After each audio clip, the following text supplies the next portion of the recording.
Unhauling Books is a lot of work. I hated her. I thought that she was a bully. Who wrote this book? Breathless is going bye. I have to admit, I am intrigued.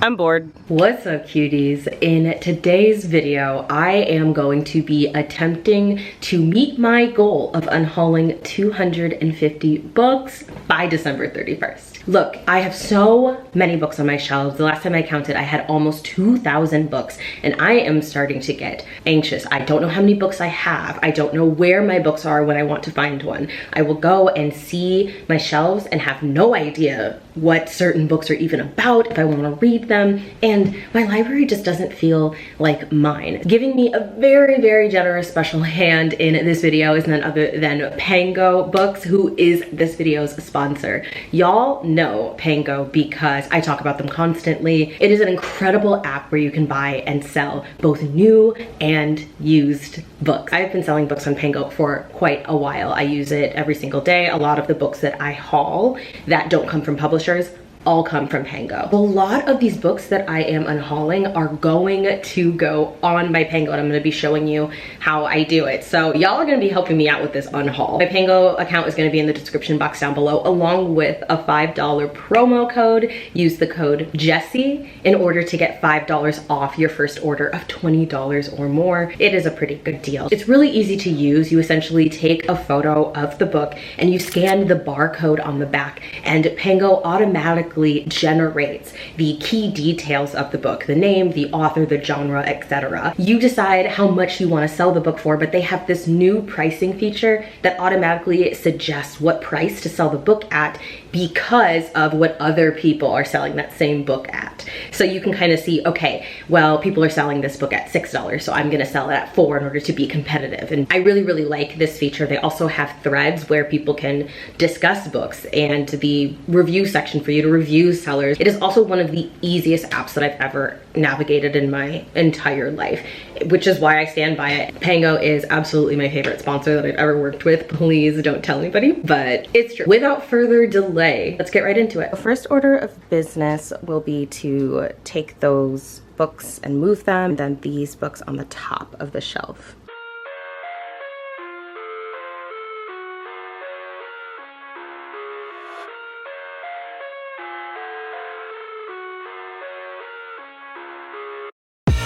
I live inside my own world of make-believe. Kids screaming in their cradles, profanities. I see the world through ice covered in ink and bleach. Cross out the ones who heard my cries and watched me weep. I love everything.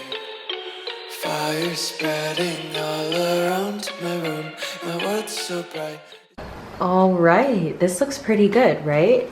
I'm trying to decide if I want to put books in that corner as well, or just kind of leave it the way it is. Oh, just decided I'm gonna put books in that corner as well. It's hard to breathe, but that's alright. Hush.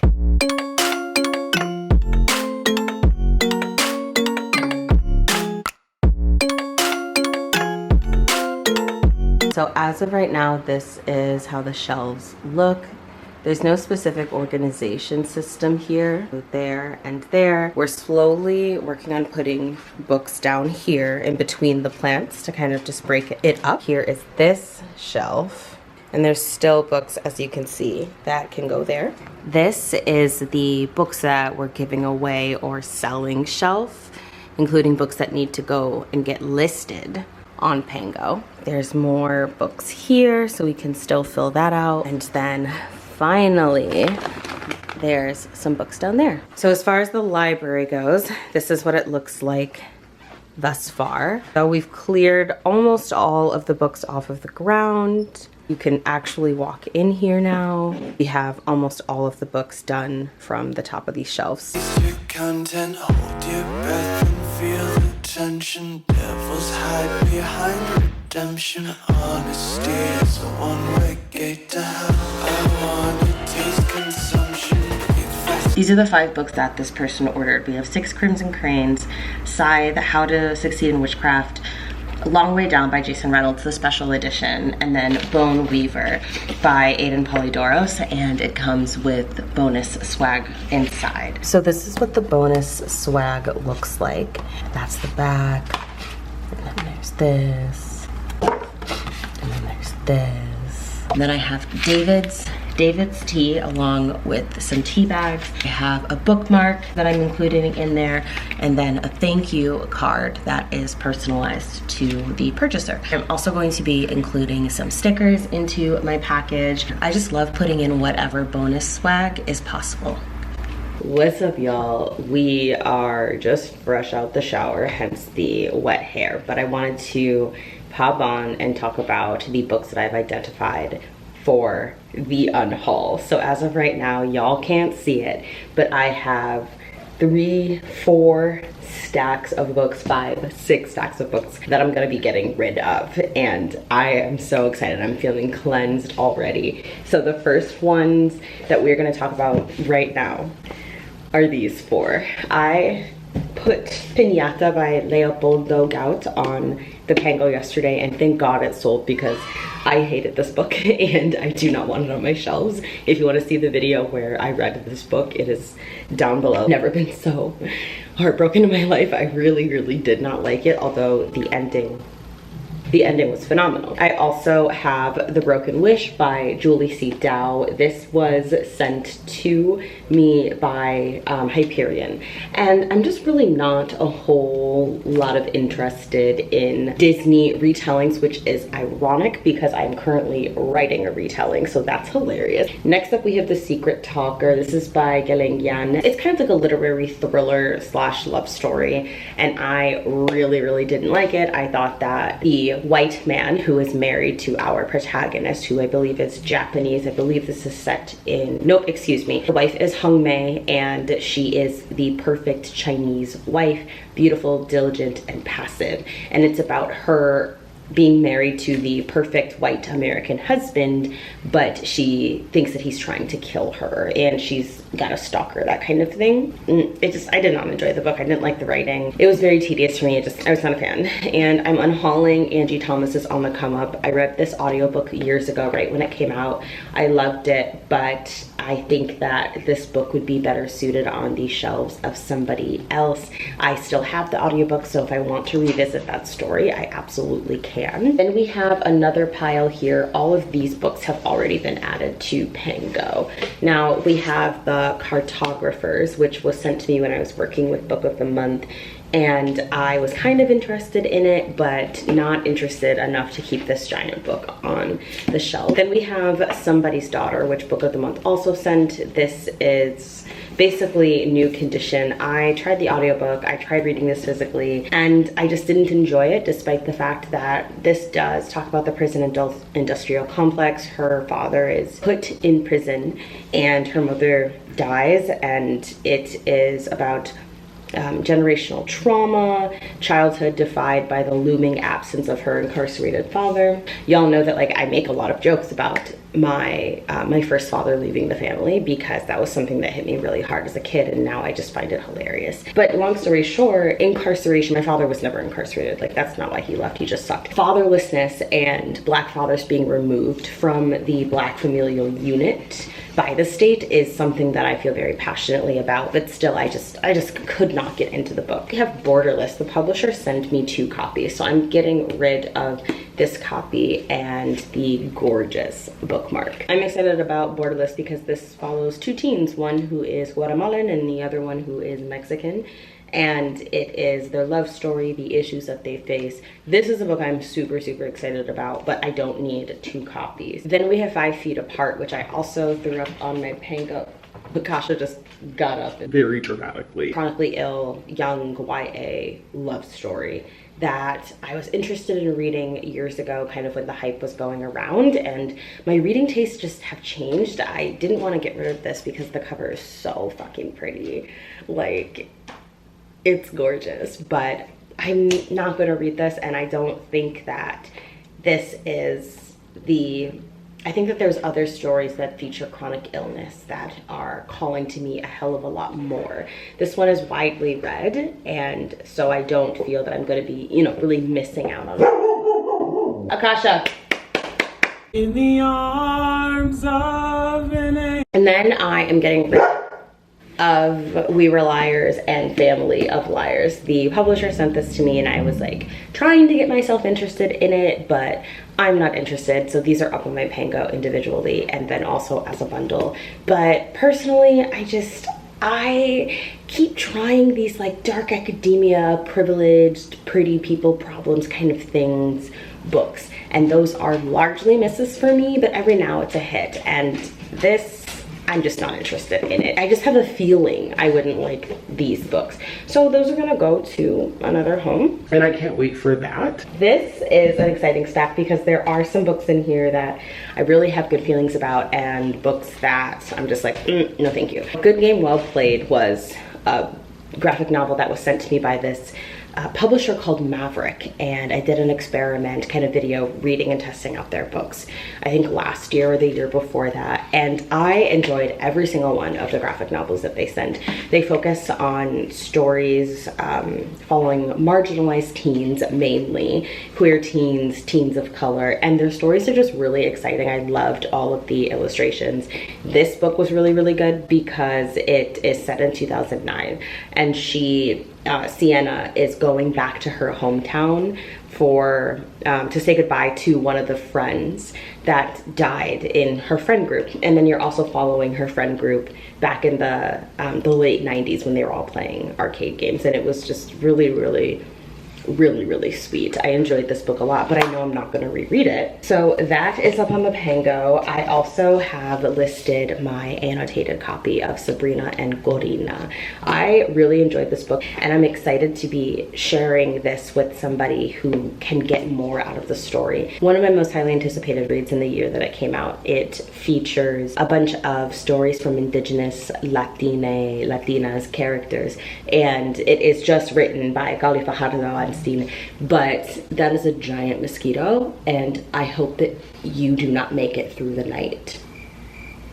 That mosquito is bigger than my dog. Then we are unhauling Dating Dr. Dill, which I tried reading this in the video that I did where I was in the bathtub reading sex scenes, and I had like little sex toys, and I would turn up the vibrations of the sex toy based off of the steaminess of the scene that I was reading. No actual naughtiness happening in the video. It was just like me holding it, you know what I mean? But this was the book that I hated the most. The sex scenes were very bad, like just outright bad. I cannot wait until somebody takes that off of my hands. Then we have the first book that I read this year, which was The Things We Do to Our Friends. Again, one of those dark academic, pretty people problem books where there's a murder and there's secrets and there's fashion.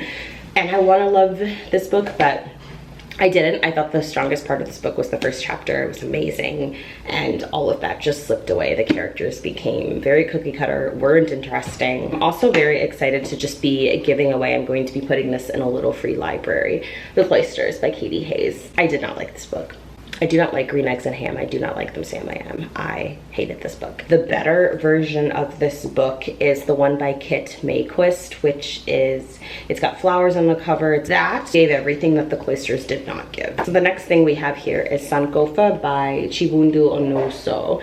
And I just know that I started reading it, like, I'm just gonna be giving this copy away. It is slightly annotated and then I DNF'd because I was wildly bored with this. This is one of my favorite tropes where you are following a character who is descended from a particular culture within a country outside of the US, and then they go to their mother country for the first time. That, as somebody who is Mexican descended, that trope means a lot to me, especially as somebody who is also the descendant of slaves and will never actually know where in Africa my ancestors hailed from, even if spiritually I do know. You know what I mean? But that physical history is not there. And so getting that trope of like this girl, she's separated from her husband, she goes to find clues about the African father that she never knew, and then finds out that he's quite powerful in West Africa and still alive. And it talks about like the African diaspora and all of these things, but I was bored. And again, so like when I say that a book wasn't for me, that I was bored, it doesn't mean that I'm trying to deter you from picking up the book for yourself. Chances are you'll probably like it. Like if you thought this synopsis sounded good, you'll probably love the book. I'm just really, really, really, really picky. And I don't mean that to sound like I'm an elitist, but I just mean I often will not like books through absolutely no fault of their own. Not because of the craft, not because of the storytelling, like it just doesn't click with me. And I think it's just part of my particular brand of neurodivergence and my difficulty that I have with processing certain things and writing styles and things like that. So the next book that we're going to be unhauling is Darling Girl. This is up on my Pango. So Darling Girl is a Peter Pan novel, and again, a retelling that I was trying to get myself interested in, but I'm not. And it's just time for it to go. Peter Pan retelling, and the cover is cool, but I just have a feeling that this book is going to disappoint me more than my father did when he left the family. And so I'm just like, that's not the vibe. Next up, I have this annotated copy of With the Fire on High up on my Pango, and I'm really, really excited about that. And it's like cute because this was back when I would put my tabs out in outer space. You know, like now I put my tabs far further inward on the page, but this was when I just started tabbing and I wanted the tabs to be seen from Mars. Part of the reason that I hung on to this book was because of this gorgeous, beautifully illustrated hardback, the bare copy of it. Excited to be putting up my other copy of This Delicious Death. I have not read this book yet, but I'm so excited. This is a book about how 2 years ago, a small percentage of the population underwent this change called the hollowing, where they start craving human flesh, and so like synthetic flesh starts being sold everywhere. And it's about this group of girls who go to this music festival in the desert, and I love that trope, and then one of them goes feral and ends up killing and eating a boy in one of the bands, and then other festival guests start disappearing around them, and I'm so excited. And it came with these gorgeous character cards, and that is part of the package that I'm putting up on Pango. And it talks about like who they are, their sexualities, where they hail from, their likes, their dislikes, etc.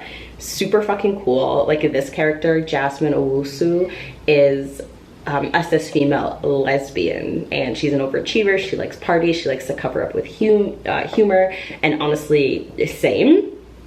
And it's just, I'm just so excited about this book. Like I cannot wait to read it. This one is very, very high up on my priority list. Oh my god, I still have so many books to get through. Like this is what I mean, I have to unhaul books. Like it's just getting out of hand. I'm unhauling Nisi Shaw's Everfair because this was an alternative history book from a Black non-binary author that I really admire.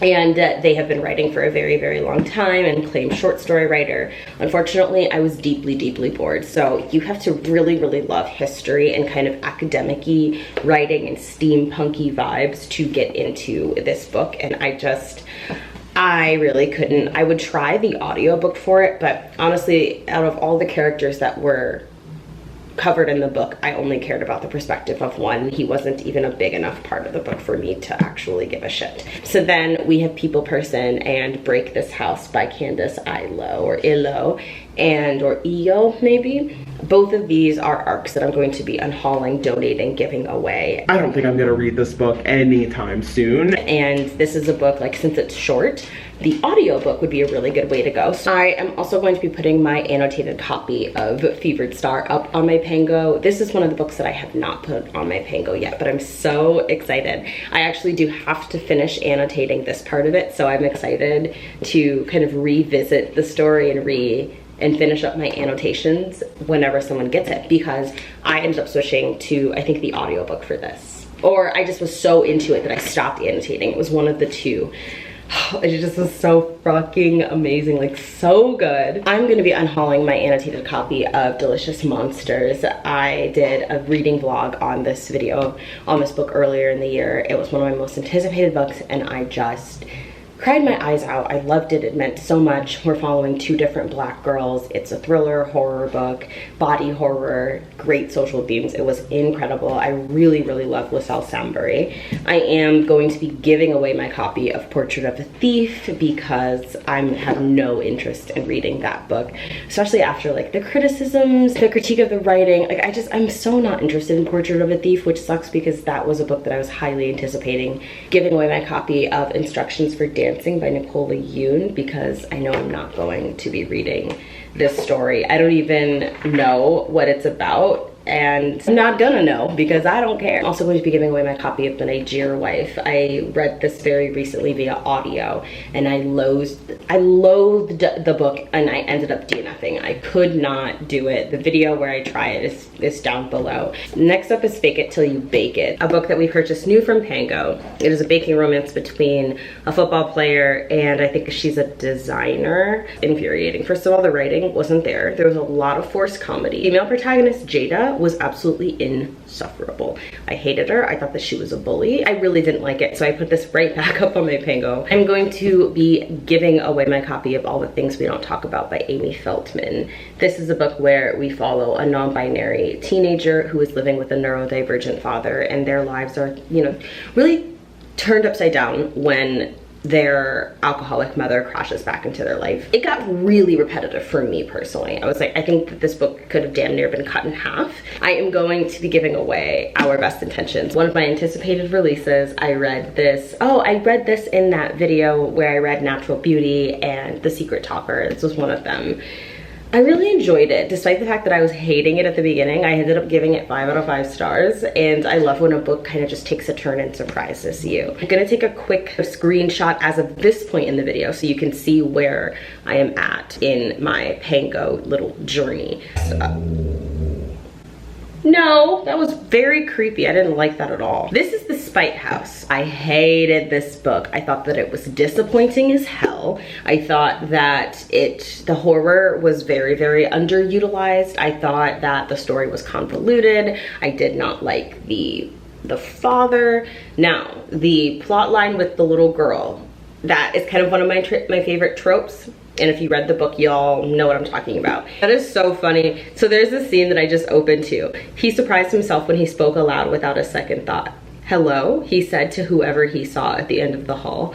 And I wrote, I know he did not just say hello. And there were just so many things like that where I just could not suspend my disbelief that this Black man, with all of the street smarts that he has and all of like the fatherly impulses that he has, would just speak to the ghost like, yo, what's up? Hey demons, it me, your boy. Like, oh my God, he frustrated me. I did not like him at all. We have Jason Reynolds' Suspended, a Miles Morales story. Of course, being Afro-Latina and a fan of Spider-Man, I love Miles Morales, but I think they sent me 2 copies of this book, first of all. And I don't know that I'm going to end up reading them. This 20th anniversary edition of Jacqueline Woodson's If You Come Softly. This is, you know, at the time, it's a modern classic and was a very revolutionary book at the time. I don't know if it holds up because, again, I'm not gonna read it. But it follows a Jewish white teen and a Black boy who fall in love in like the late 90s, and it's about how their love is treated. They're star-crossed lovers. And I heard that the ending got spoiled, and I was glad that the person spoiled it because it does have a very traumatic ending, and I think that ending would be triggering for me. So I have decided to unhaul this book, even though it is just absolutely gorgeous. Absolutely gorgeous. Now we are finally up to our last stack. Unhauling books is a lot of work, you guys. We have the Book of Cold Cases by Simone St. James. So much of true crime feels very exploitive to me, and I'm sure there's true crime out there that isn't like that, but I don't want to sift through it. And I am the kind of person who is a huge horror fan, but I like fake horror. I like fictional horror. I want to hear about terrible things happening to fictional people. Frequently been like said, oh, don't give me details on this true crime case, like that kind of thing. And I've had a friend and a family member give me the detail anyway, and then I've had actual nightmares. and just feeling so sick to my stomach. Like there's one thing that my mom told me that I told her, I was like, I don't want to hear, and she told me, and I think about it all the time. Like it's just, there's something about true crime that just sickens me. I just can't do it. And in that sense, I empathize with people who are like, yeah, I just can't do horror movies. Like I can't do it. Because to my brain, that doesn't make sense. I've been watching horror since I was 5 and 6 years old. I was watching Silence of the Lambs when I was, I think, about 6 with my mom. Because I really can't handle true crime, I finally can empathize with people who are like, yeah, I just can't do horror. We also have Tell Me Everything. It's another true crimey book of the month book, and that's gonna get put up in Pango.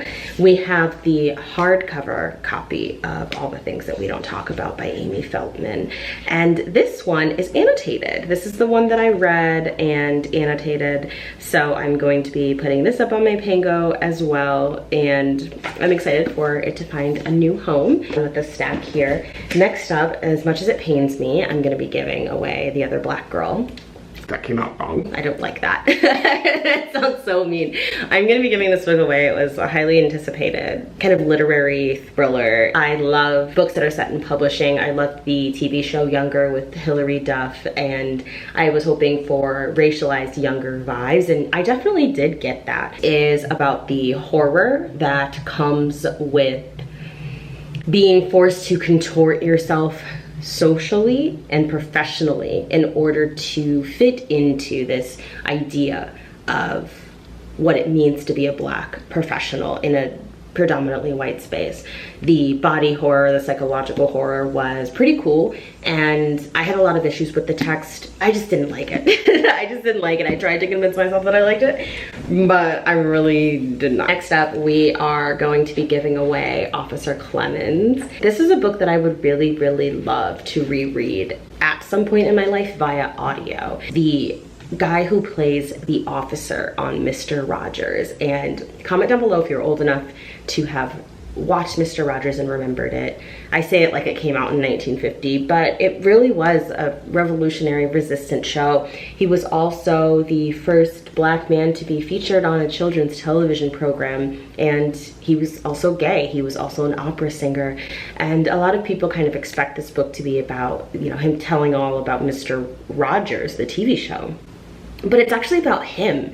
It's about his life, his struggles, his loves, what it was like for him being an actor during this time and all of it. And I know it might sound a little bit dry, but it was so full of heart and soul. And we're just gonna skip to, we kind of just opened it slightly and see this annotation, so now I wanna know what it says. He writes beautifully about his platonic relationships with other men, a sense of the love and affection men often deny each other. Camaraderie beyond shared genitalia. Oh, the way we have just these little moments. And this is him, precious elder, absolutely precious elder. We just love how colorful and vivacious he is, and we would love to hear some of this music one day, but this is going to go up on our Pango. Then we are giving away The Mothers by Britt Bennett. It breaks my heart to be giving away this book because the cover is so beautiful. It's just gonna be wasted on my shelves. It is about whether as time passes, we must always live in servitude to the decisions of our younger selves and to the communities that have parented us. This is a book that I am interested in. I am very interested in, but I think I would like to go the audio route, because as I was looking at this and trying to decide, the font, like the size of this book, it's such an intimate story. And I kind of would prefer it in paperback. The font I'm not crazy about. 3 books left. Now, all of these books are gonna be hard for me to give away. So the first one is Detransition Baby. This one means a lot to me because I read it with my patrons years ago. I think we read it last year. And it is about 3 women. It is a debut that there was a lot of controversy surrounding. It is 3 women, 1 who is cis and 2 who are trans, but one of them has detransitioned and their lives are deeply entangled. The woman who is detransitioned and the woman who is trans used to date or be engaged, and now they're just best friends.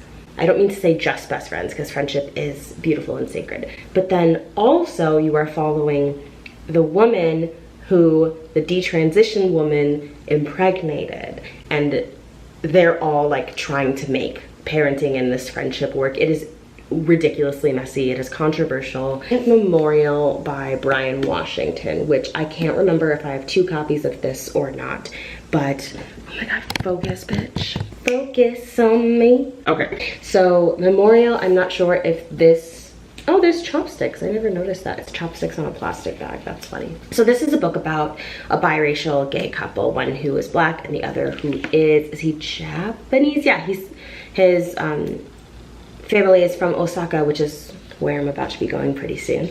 But Mike finds out that his estranged father is dying in Osaka, just as his acerbic mother, Mitsuko, arrives in Texas for a visit.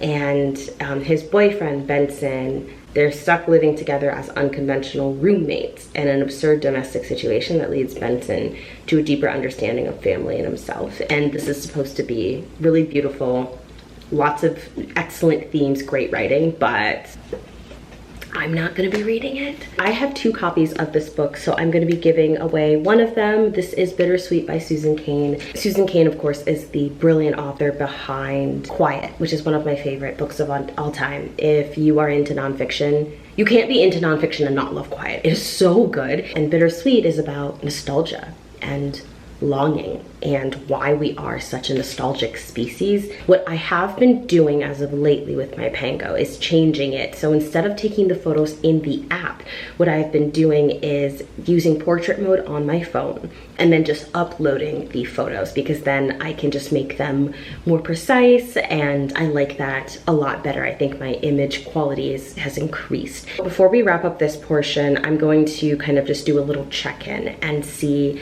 how my Pango stats are as of this. I have 65 books listed. I have sold 147. There's been 917 views of my Pango. 78 of my books have been wish listed, and 23 of them are in people's carts. As of right now, my lifetime earnings are $1,118.61. I have earned $148.39 in the last 30 days, and my available earnings are $29.60. All right, that's all, folks. We will check in very soon. I think the next portion of this video is going to be me going through my books and doing like a little reading experiment on whether or not I'm going to unhaul certain ones or not. So, bye. What's up, Misfits? These are the books that are on the chopping block. Let the reading experiment begin. I just want to say that until I find you, I couldn't even get past page 1. Who wrote this book? Someone's coming. I push the stroller. My feet expertly navigate. Who's a navigate? Navigate the familiar path toward the park without my cane. Footsteps advance behind me, the swish of fabric between hurried thighs, the clop of a shoe on pavement, measured but gaining with every step. Blood whooshes through my ears, a distraction. This book is not for me. Why? Why is it so choppy? One of my biggest pet peeves in thrillers is when authors try to force anticipation by writing increasingly tiny sentences. It's not how I need my anticipation. On to the next book. Okay, so the next book that we selected is You'll Thank Me for This by Nina Segal. Also ignore the corn tree plant. Mistakes were made. Already, we're not loving this font. What is this font? Who made this choice? Who made this choice? We're not loving that it starts, they handed her a blindfold.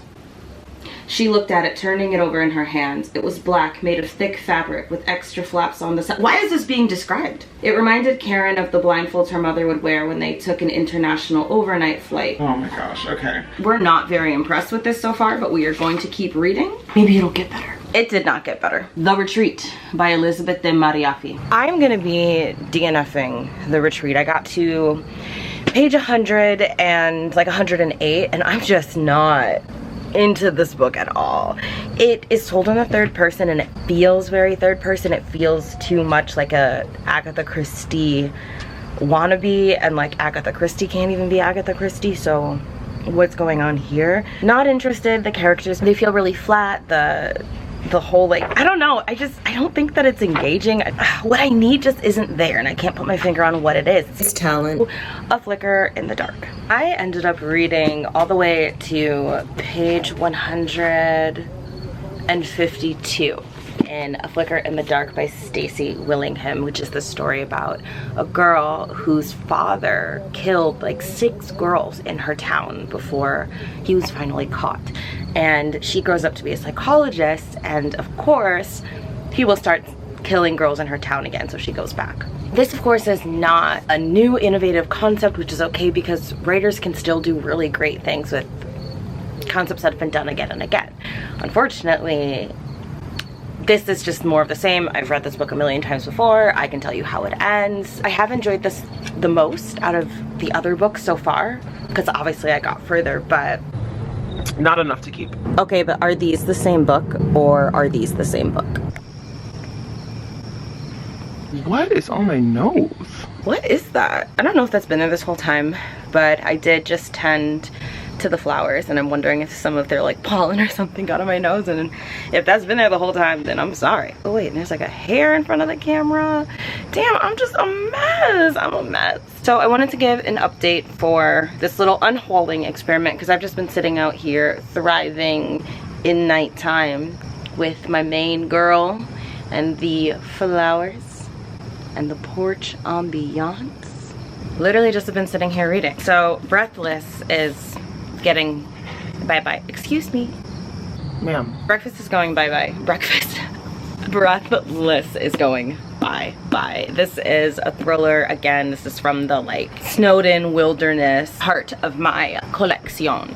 But there's a journalist who goes to Manaslu, the 8th highest peak in the world, to interview an internationally famous mountaineer on the last leg of like a thing of his summits, and basically she ends up getting trapped on the mountain. She has to climb down the mountain alone, and I was bored. I attempted A Solitude of Wolverines. I really hoped that I would be able to read this book, but I'm bored. I'm so excited about it because it's about this biologist who gets trapped in the wilderness, and then there's a human predator going after her, and it starts with her kind of celebrating this win where she got some land to be preserved, basically.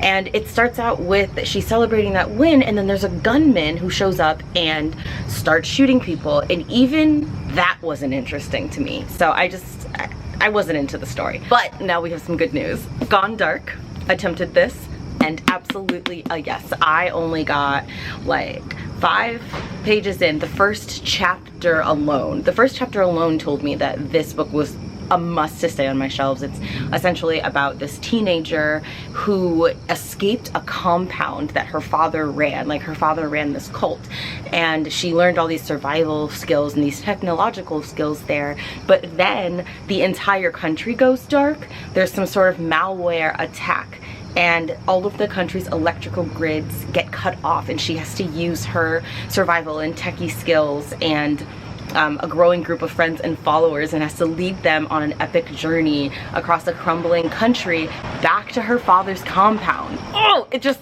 already, like, the first chapter was so good. That is absolutely staying. Shocked, but I will be keeping The Last Time I Lied by Riley Sager. It opens up with a painter, and I love protagonists who are like painters, dancers, anything like that. Even though the protagonist of one of these books, I ended up DNFing the Retreat.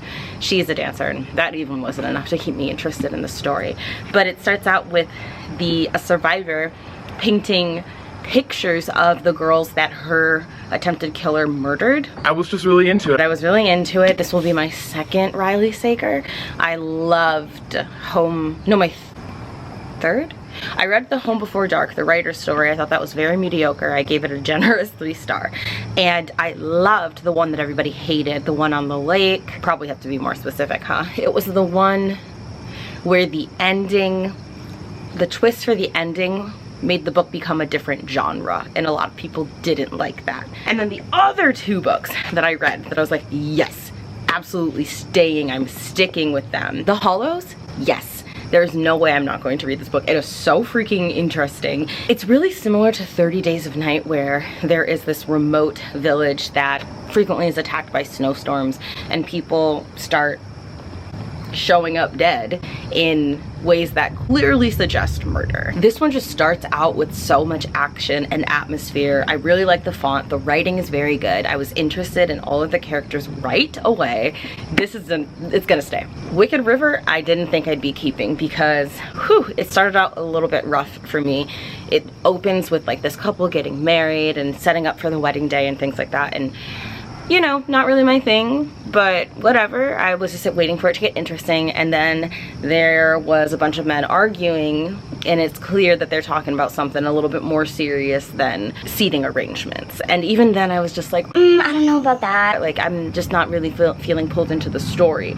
So I decide, something says in the back of my head, just skip forward. So I skip forward just to see what's going on a little bit further on in the novel. I was hooked. It was just so good. It's also like multi-POV, which I wasn't expecting, and the first two POVs were like the wife and then like the best friend, and I just was kind of bored. But once I read even a few paragraphs of the killer's perspective, I was like, yes, this book is staying. There is this loner in the woods who doesn't want to be alone anymore, and nobody comes into the woods, so he basically like sets up these woods as a trap in order to trap this couple and keep them from leaving the woods on this like isolated forest that they intentionally are getting married at and then starting their lives at. And so it's like newlywed horror thriller, and I'm all over that. These are the next victims. Okay, so I am definitely going to be keeping Such Pretty Flowers by K.L. Sarah. This premise is kind of similar to Rouge by Mona Awad, and it is essentially like about this girl whose brother dies of suicide, and he basically like took a knife and tried to cut himself in half from clavicle to belly. He ends up dying right after playing a game with his girlfriend that his girlfriend wanted to play. And so when she decides to discover the truth about Mara, the girlfriend slash fiance, her investigation quickly veers into a fixation that lures Holly into the depths of Mara's world. Savannah, high society, eerie black roses, and a whisper of something more sinister. So already it's giving Rouge vibes, it's giving Natural Beauty by Ling Ling Huang vibes, and I'm going to do a reading vlog with books of like this similar premise. Very, very good. Also, trypophobia has already been brought up, and I just know it's going to appear later on in the book, and trypophobia is a fear that I have. If you're not familiar, it's fears of clusters of holes. It's not fun. The next one that we are going to pick up is Solomon's Crown. Ever since I was sent this, I was like, I'm not sure, but it is very queer, and I've heard sweet and tender things. It's just I'm not always a sweet, tender things kind of reader, especially when it comes to my fantasy. I like bloody, gory, cutthroat, psychologically messy fantasies, so we'll see. Oh my god, they are so fucking cute. The tension between these two, like, we are into it. Definitely keeping it cute.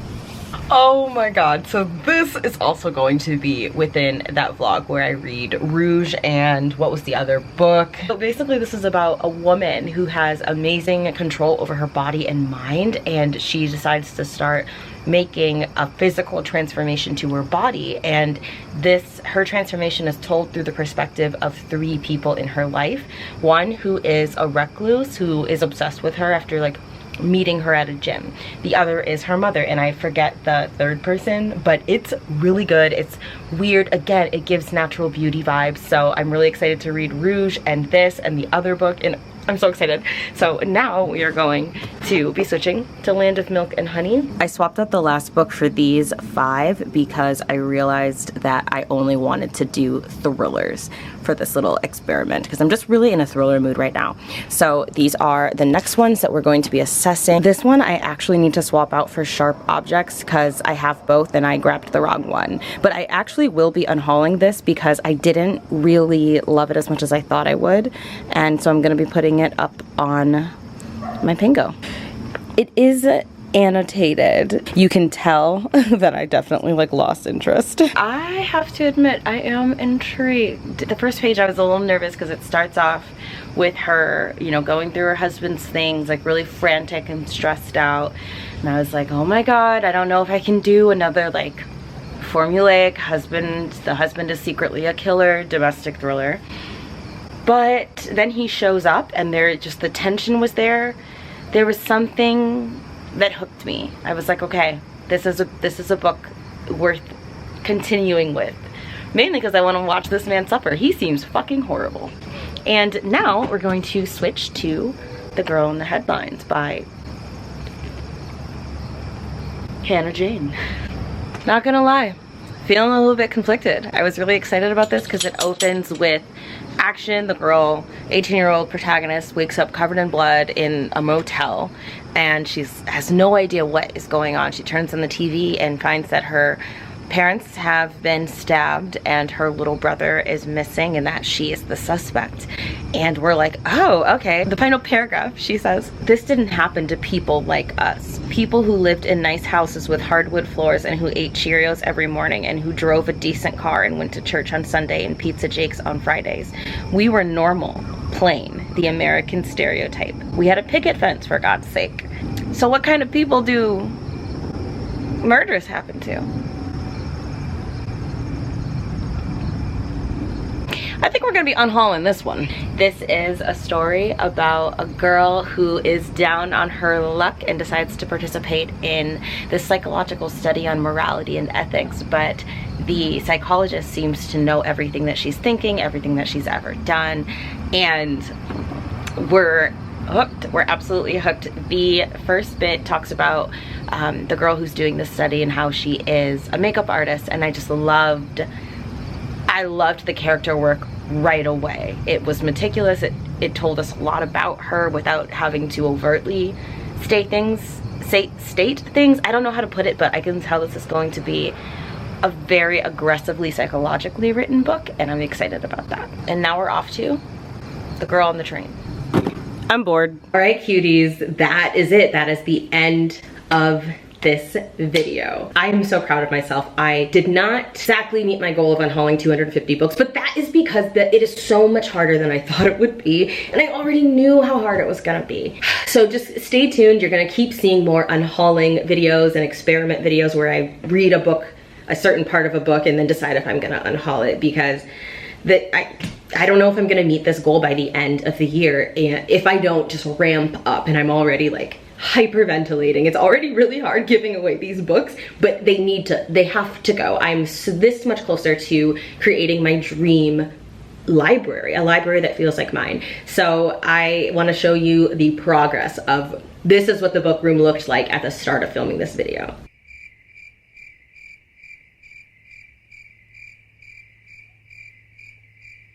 And this is what it looks like now.